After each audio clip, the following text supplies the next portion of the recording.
प्रणाम, नमस्कार, बहुत स्वागत है आपका उस कार्यक्रम में जिसका नाम है हे प्रभु आनंददाता। और बहुत सुंदर प्रतिक्रियाएं हमें लगातार मिल रही हैं। इसको आप आत्ममुग्धता न समझें, हमें प्रसन्नता इस बात की बहुत अधिक है कि एक तो हम धीरे धीरे बढ़ रहे हैं, ज़्यादा समय नहीं है जब 1 वर्ष पूर्ण हो जाएगा, करीब करीब 20-25 दिनों के अंतराल के बाद। और 1 वर्ष तक इस कार्यक्रम का संचालन इसलिए संभव हो पाया क्योंकि इसे आपने पसंद किया। आज के इस उपभोक्तावादी युग में जहां बाज़ार एक बहुत बड़ी शक्ति है, मार्केट एक बहुत बड़ी ताकत है, ऐसे में हर चीज़ मार्केट से जुड़ती है। और माफ़ कीजिएगा कि स्पिरिचुअलिटी, रिलीजन, मैं ये नहीं कहता हूँ कि ये कहीं ना कहीं बाज़ार का कोई प्रभाव लिए रहते हैं, लेकिन मनुष्य का स्वभाव ऐसा होता है कि बहुत सारी चीज़ों का वो बाज़ार से एक संबंध विकसित कर देता है। आप अपनी प्रतिक्रियाएं हमें भेजते रहिए, तो हमें अच्छा इसलिए लगता है कि आप में से अनेक लोग ये कहते हैं कि ये कार्यक्रम एक दिशा देता है, एक चिंतन की दृष्टि और सोच को बदलता है। और हम लोगों ने बहुत, हमारे विद्वान वक्ता के साथ बड़े लंबे हमारे डिस्कोर्सेज हुए और उन्होंने कहा कि शरद जी, हम इसका स्वरूप ऐसा रखेंगे कि ये किसी धर्म विशेष का कार्यक्रम नहीं होगा। व्यक्ति अगर ये थोड़ी देर के लिए इसको हटा दे अपने मन से, तो सनातन परंपरा एक ऐसी परंपरा है जो चिरंतन है, शाश्वत है, इटर्नल है, एक नदी की तरह, एक समुद्र की तरह बहती है। और हर व्यक्ति फील करता है कि ये बात तो उसके रिलीजन में भी है। तो हमें ये इस बात की प्रसन्नता। आज हम जिस विषय पर बात कर रहे हैं वो है बदला, प्रतिशोध की ज्वाला। ये विषय ऐसा विषय है कि कौन है हम में से जो इससे गुजरा नहीं है। बहुत सारे लोग प्रतिशोध का भाव उत्पन्न होने के बाद क्षमा की तरफ भले ही बढ़ जाएं, लेकिन थोड़ी देर के लिए एक क्रोध और प्रतिद्वंदी के कहीं ना कहीं उसके ऊपर कोई प्रहार करना, प्रहार यानी सिर्फ शारीरिक प्रहार की बात यहाँ नहीं है, किसी न किसी रूप में उसे कष्ट पहुँचाने या उसके अनिष्ट की कोई कल्पना, आशंका, संभावना मन में उपजती है। लेकिन बदला और प्रतिशोध एक ऐसी भावना है जो कभी भी सकारात्मक नहीं मानी गई है। हमारे यहाँ भी बुद्ध धर्म हो या बाद में ये जापान और तमाम कंट्रीज़ में इसका जो प्रचार प्रसार हुआ, वहाँ मार्शल आर्ट का जब उद्भव हुआ, बौद्ध धर्म के भिक्षुओं ने ही इस कला के वही लोग संस्थापक माने जाते हैं। आत्मरक्षार्थ उन्होंने इसका आरंभ किया। तो ये कहा जाता था कि उसका एक नियम है कि अगर आपको गुस्सा आया या प्रतिशोध की भावना आई तो आप खेल से बाहर। प्रतिशोध के बारे में किसी दार्शनिक ने कहा है कि ये एक ऐसी तलवार है जिसकी मूठ में भी धार है। अरे आप कल्पना करिए, ये बात हमने पहले भी कही कि आपने तलवार पकड़ी क्रोध में तो हाथ आपने देखा कि लहूलुहान हो गया।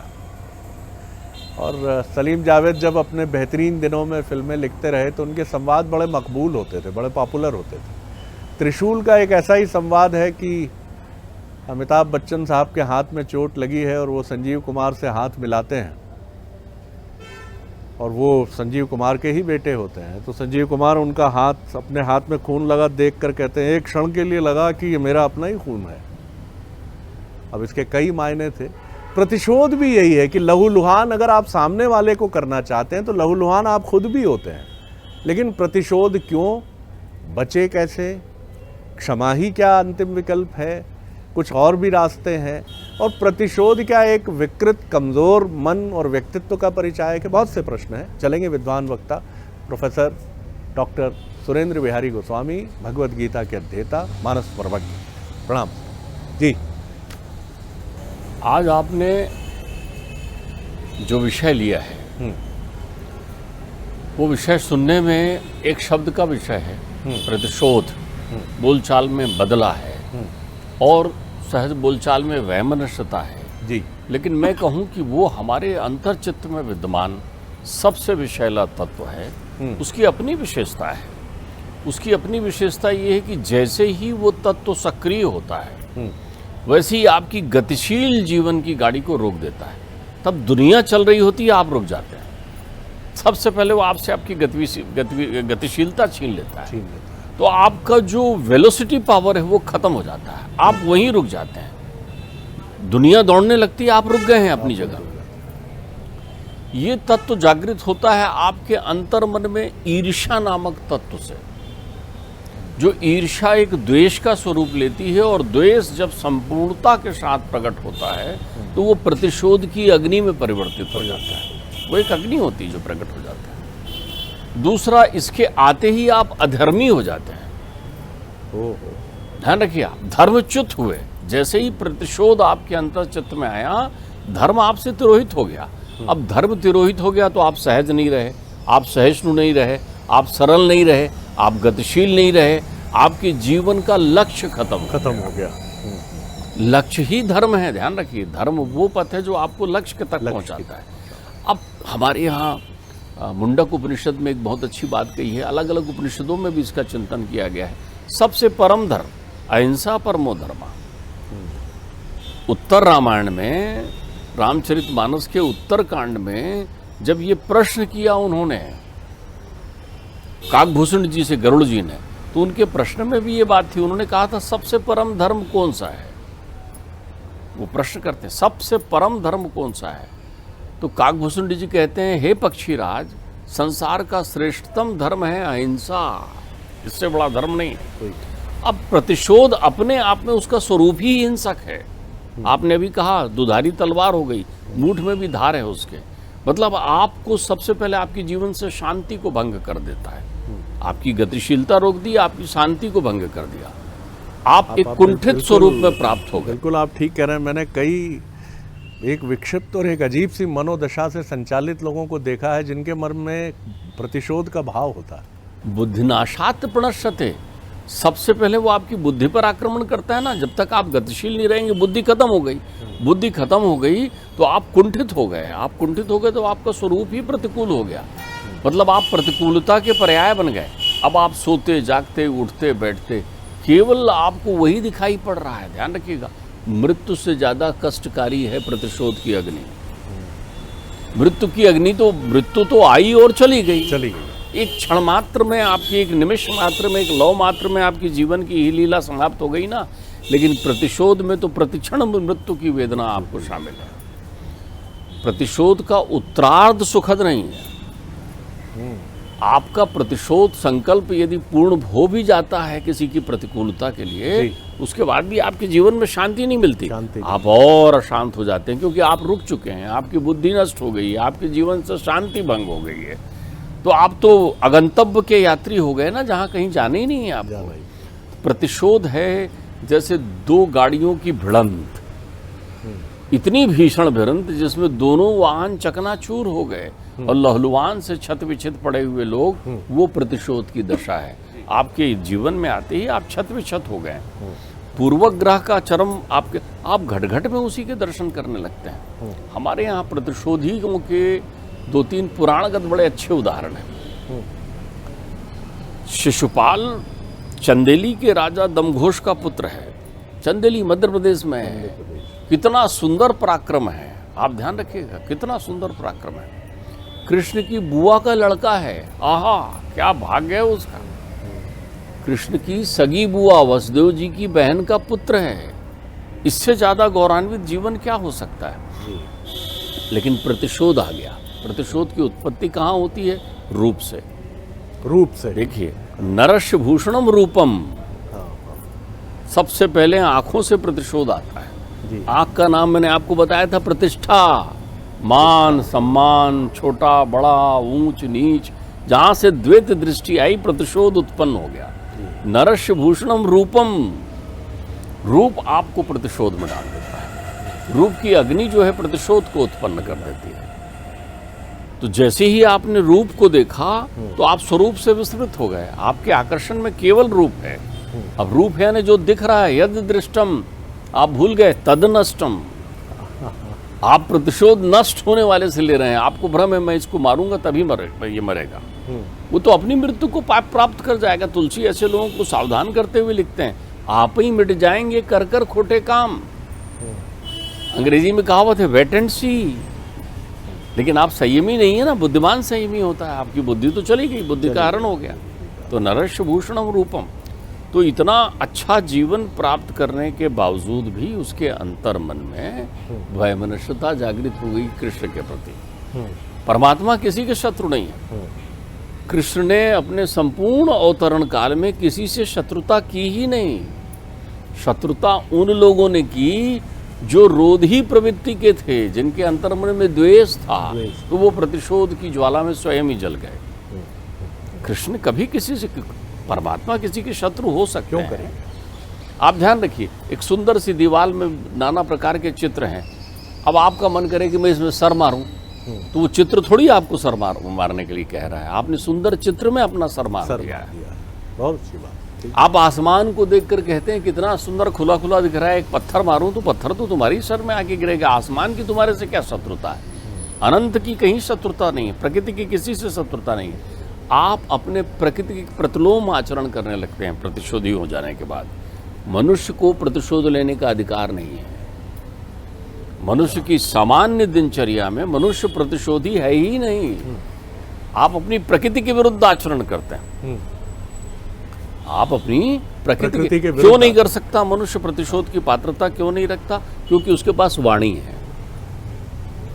आप बोल सकते हैं, आप समझा सकते हैं, आप बता सकते हैं। प्रतिशोधी पशुओं का काम है जो नहीं बोल सकते। वो अपनी सींग आगे कर देंगे, वो अपनी गुर्राहट आगे कर देंगे, वो अपनी क्रिया प्रतिक्रिया आगे कर देंगे। आप बता सकते हैं कि क्या आपको अच्छा लग रहा है, क्या आपको अच्छा नहीं लग रहा है। तो जिसके पास वाणी है उसको प्रतिशोध की पात्रता नहीं है। तो शिशुपाल प्रतिशोधी का जीवन जीता है, संपूर्ण जीवन द्वेषी की तरह व्यतीत करता है। हर जगह थका हारा और गिरा हुआ व्यक्ति हो जाता है। प्रतिशोध का दूसरा उदाहरण है दुर्योधन। इतिहास प्रसिद्ध पात्र है, प्रतिशोध लेना चाहता है दुर्योधन।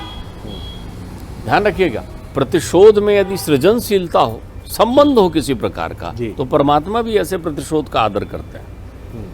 प्रतिशोध भी सकारात्मक हो सकता है, जैसे जरासंध का प्रतिशोध। जरासंध की पुत्रियां हैं हस्ती और प्राप्ति। परमात्मा का कोई बैर नहीं है उनसे।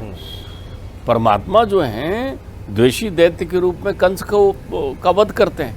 अब चूंकि वो पुत्री का पिता है ना, पुत्री का पिता है, तो वो प्रतिशोध एकाग्र भाव से लेता है। पराजित हुआ फिर गया, पराजित हुआ फिर गया, पराजित हुआ फिर गया। 17 बार पराजित होता है, लेकिन उसने उस प्रतिशोध को अपनी साधना बना लिया है। उसका संपूर्ण जीवन है, एक बार कृष्ण पराजित हो, एक बार कृष्ण पराजित हो, पकड़ा गया, मान भंग हुआ, अस्त्र शस्त्र विहीन हुआ, मृत्यु से छोड़ा गया, लेकिन उसकी साधना पूरी नहीं हुई। परमात्मा ने उसके मान के संरक्षण के लिए मथुरा छोड़ दिया और द्वारकाधीश हुए। उससे कहा आओ तुम मथुराधीश हो जाओ, क्योंकि तुम्हारी साधना पक्की है। दुर्योधन की वो नहीं है, वो विचारधारा नहीं है। हमारे यहाँ प्रतिशोध का एक बहुत अच्छा आध्यात्मिक तरीका वर्णित है। अगर आप प्रतिशोध लेना चाहते हैं तो अध्यात्म से लीजिए। ध्यान रखिए, सुर में लीजिए प्रतिशोध। नरस्य भूषणम रूपम, रूपस्य भूषणम गुणम। अपने उस रूप के आकर्षण को आप गुण में पिरो दीजिए। गुण में ऐसा गुण जागृत करिए अपने अंदर, अर्थात आप अपनी लाइन लंबी करके बताइए। प्रतिशोध का सुंदरतम उदाहरण, आप एक प्रतिस्पर्धी से इसलिए नाराज हैं कि वो अपने अर्थतंत्र से कमजोर है, अपने परिवेश से कमजोर है, लेकिन गुणात्मक रूप से वो आपसे आगे बढ़ गया है, अच्छे नंबर से पास होता है, मेरिट में पास होता है, अच्छी जगह, उसकी सब तरफ गुण ही सर्वत्र पूजते। अब आपके अंतर्मन में द्वेष उत्पन्न हो गया। अच्छा, मेरे पास क्या कमी है जो उसकी, अब ये पूर्वग्रह है। ये पूर्व आपके पास गुण का अभाव है। रूप तो है, रूपस्य भूषणम गुणम, रूपस्य भूषणम गुणम, गुणस्य भूषणम ज्ञानम। ज्ञानवान बन जाइए आप उस पथ पर चलिए। प्रतिशोध की अग्नि का उपयोग आप अपने संयम में करके, ज्ञान को जागृत करके, उसको अपना बहुत बड़ा हथियार बना सकते हैं सफल जीवन को प्राप्त करने के लिए। जी, आप लीजिए। एक सुंदरतम उदाहरण है इतिहासगत। ये दौर रहा होगा, अकबर का शासनकाल था। अकबर के परम प्रिय थे तानसेन। तानसेन पर माँ भगवती शारदा की अत्यंत कृपा थी। तानसेन अद्भुत गायक थे, अद्भुत शैली थी, उनकी वाणी में जो है सरस्वती नृत्य करती थी। लेकिन संगात जायते दोषा, चूंकि राज सत्ता से जुड़ गए तो अकबर ने कहा इसके जैसा गाने वाला कोई और नहीं हो सकता। तो बोले अब मेरे राज्य में केवल ये ही एक गायक रहेंगे, क्योंकि मेरे रत्न हैं, दूसरा वही गा सकता है जो इनके स्वर लहरियों की बराबरी करता हो। प्रसन्न है अकबर। उन्होंने कह दिया एक ही मणि है, दूसरा नहीं।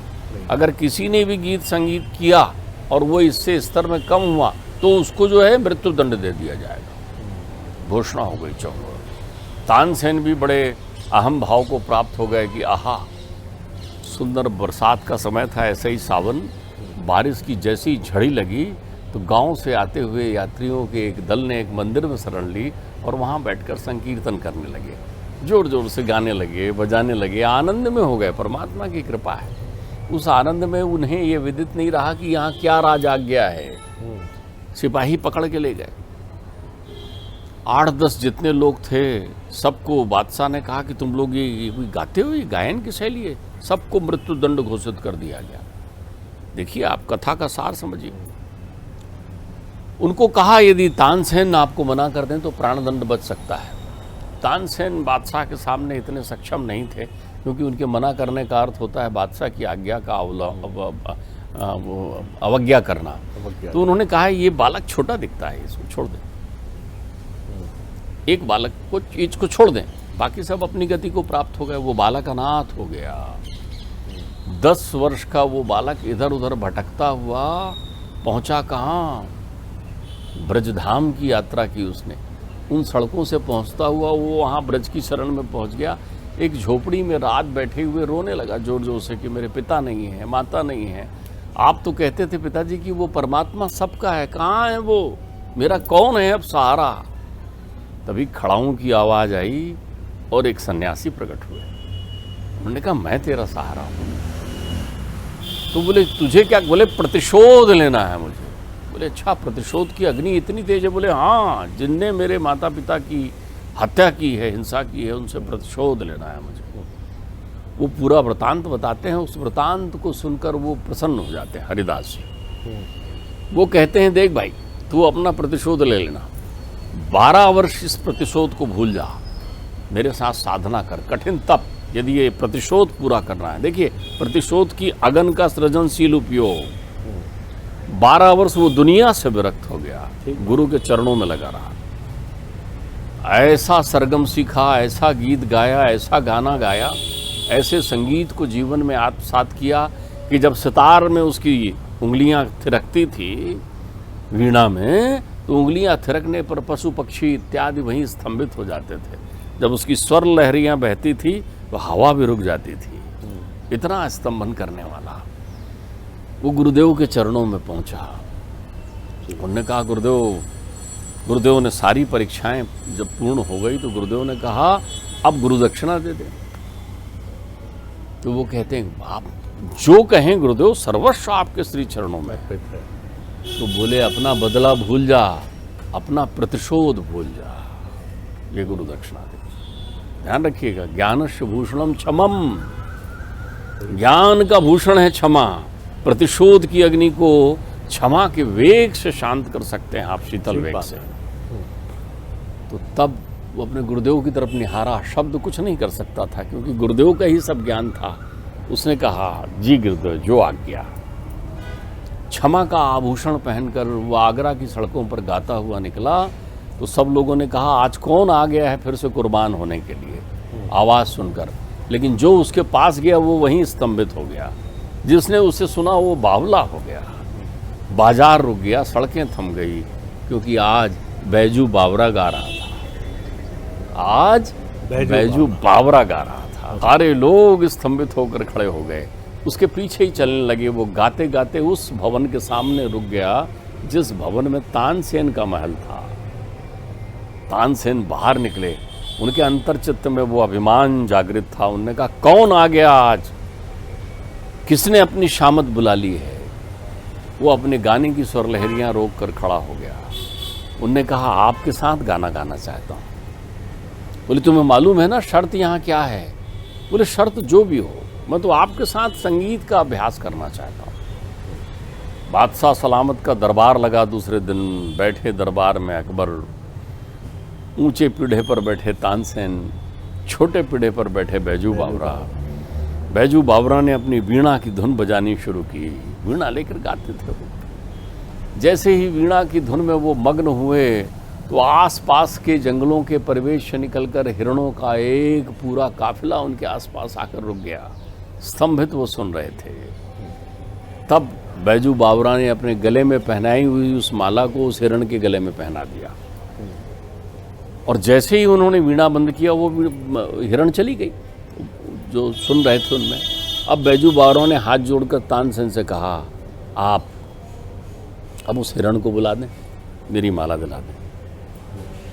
तानसेन उस दिन गाए, ऐसा गाए, इतना सुंदरतम प्रदर्शन किया। आज उनके सम्मान की रक्षा का प्रश्न था, लेकिन उनके अंतर्चित्त के भाव दुर्बल थे।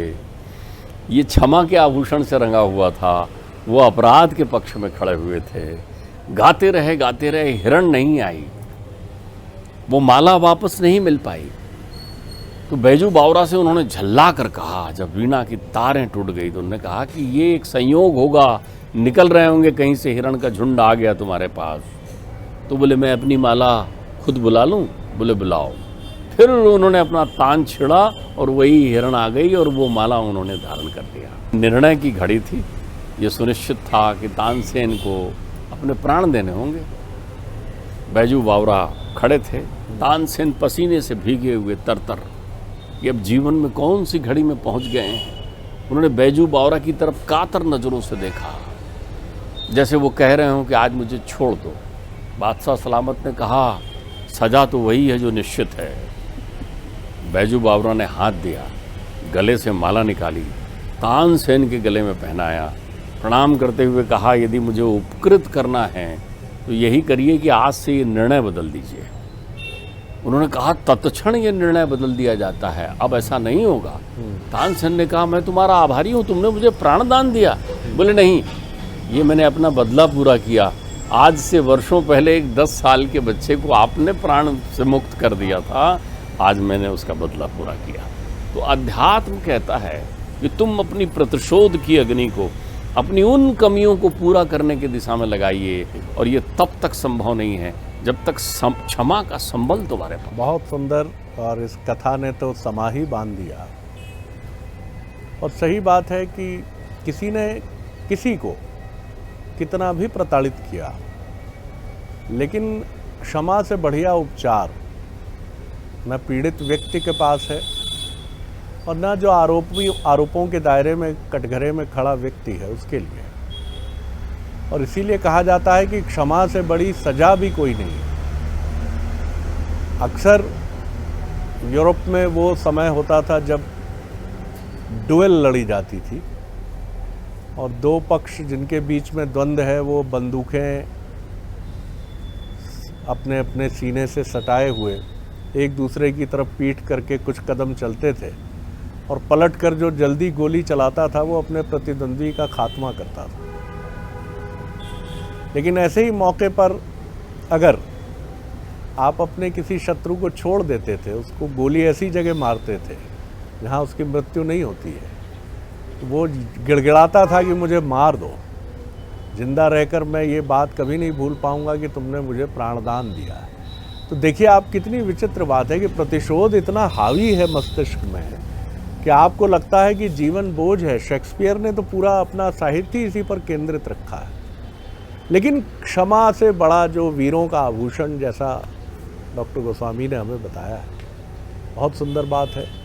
तो अपने मन को उस आध्यात्मिक ऊर्जा से भरिए जहाँ पर प्रतिशोध के लिए कोई गुंजाइश ना हो।